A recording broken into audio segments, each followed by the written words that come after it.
Hello and welcome to another edition of Militia Network News. Hello to the infidels. In today's Clusterfuck, the US Ambassador to Libya has been murdered. Can you tell us why he has been murdered, Haji? Fuck you. Why you ask me? Haji no want to talk about it. Apparently, there was a cartoon released over the internet that makes fun of the Islamic prophet Muhammad.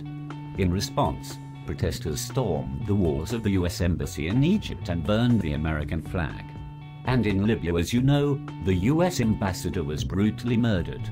All over a stupid little cartoon. Yes. Stupid cartoon.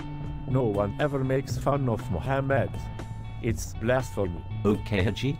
So tell me why it's okay for several nations to riot and start murdering people over a cartoon. Because Muhammad commanded it. Did you ever think, Haji, that Muhammad made a commandment because he was a tyrannical child molesting dictator that did not want to be criticized? I mean, even a small child has the capacity for constructive criticism, but not the prophet of the Islamic God. Well, I am not sure. Haji is confused. Well, if I was some camel jockey, desert redneck, that came to power through rape, murder and pillaging other communities, it would make sense to stifle all dissent by making it illegal to criticize me. Haji is hurt. Maybe talk to cleric. You do that, mate. I wait. I can't. I forgot. What? He blew himself up at an elementary school last week. Fucking Christ. Haji, I don't want to hear this shit. Let's get back to news so Haji can drown his sorrows. Drown your sorrows in what?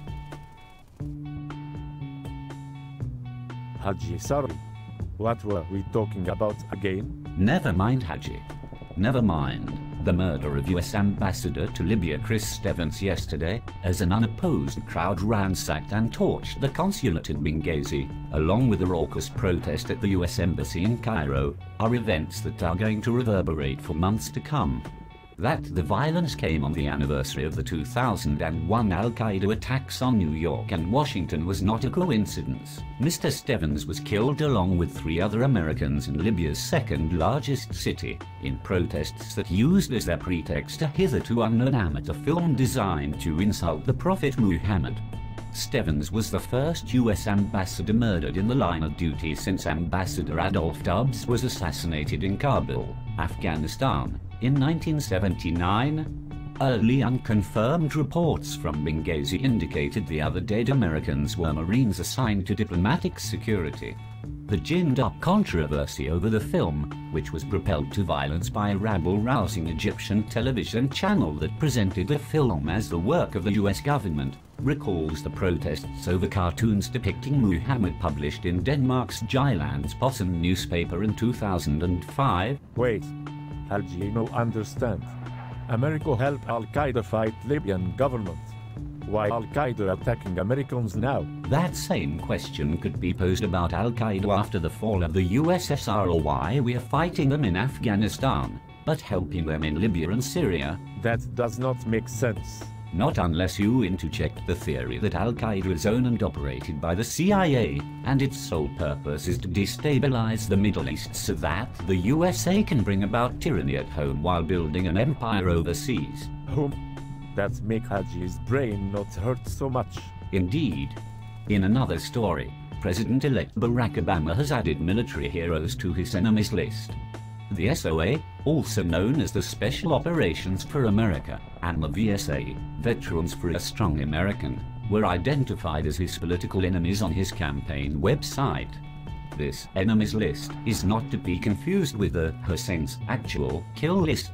He has kill list. Yes, sir. Isn't that conspiracy to commit murder here in America? Yes, but where in the bloody hell did you get a brain all of a sudden? Haji no US law. Haji has his own kill list. I should have figured as much. But in other news, China threatens the US with World War III if the US attacks Iran. A military general from the Chinese National Defense University says that China should not hesitate to protect Iran, even if it means launching World War III, as more US warships are dispatched to the region amidst tightening tensions. according to NDTV, a Chinese news station based outside the country, in regard to recent speculation that Iran would be the target of a US-Israeli military assault. Major General Zhang Zong commented that China will not hesitate to protect Iran even with a third world war, remarks described as puzzling to some. The news report also quotes Professor Xiaoming as paraphrasing Zong's quote that not hesitating to fight a third world war would be entirely for domestic political needs. China has vehemently reaffirmed its alliance with Iran in recent weeks, most notably yesterday when it refused to criticize Iran for a raid on the British embassy in Tehran launched by Iranian students earlier this week. Both China and Russia have made it clear that they will veto any UN authorization of military action against Iran in the aftermath of claims that Iran is on the verge of developing a nuclear weapon. Why is this such a problem? You just vote out Barack Obama from president, and your problem is solved. No more war. It's not that simple, Haji. Both Barack Obama and Mitt Romney are members of the Council on Foreign Relations. They both take the same orders from the same Satan-worshipping globalist masters. And I want my audience to listen very closely when I say this. Both Barack Obama and Mitt Romney have openly stated that they want to go to war with Iran.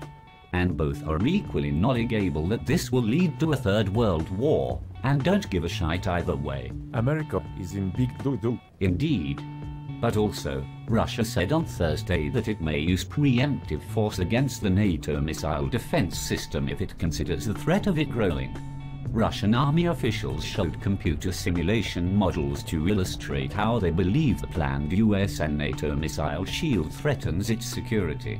Nikolai Makarov, Russian Army Chief of Staff General, said, quote, "For the first time since the Cold War, on the European continent in close proximity to our borders, the deployment of military potential capable of making a negative impact on the effectiveness of Russian strategic nuclear weapons is being planned. NATO officials are hopeful an agreement with Russia will be reached before the NATO summit. But Russia believes their concerns are not taken seriously. Washington says the shield, due to be completed in 4 phases by roughly 2020, is meant to counter a potential threat from Iran. But Moscow says the system will undermine Russia's nuclear deterrent because it could also give the West the ability to shoot down Russian missiles." This is very scary. Haji, you're not afraid to blow yourself up, but you're afraid of being killed by a nuclear weapon? Please explain this madness to me. If Haji is martyred, he go to heaven and have huge sexy time with 70 virgins. But if Haji die another way, Allah might not want Haji. You know what? I think I just discovered a breakthrough. Islam says that if you die in battle or martyrdom, you go to heaven. This same ideology was practiced and taught by the Vikings of Europe during the Dark Ages. It's possible Islam borrowed this teaching and practice in order to make their armies more feared and zealous. Lord. Haji no hear you. Well, audience, that's all the time we have for you today. We hope you enjoyed it, and remember, no one can stop the signal. No one has ever stopped the signal.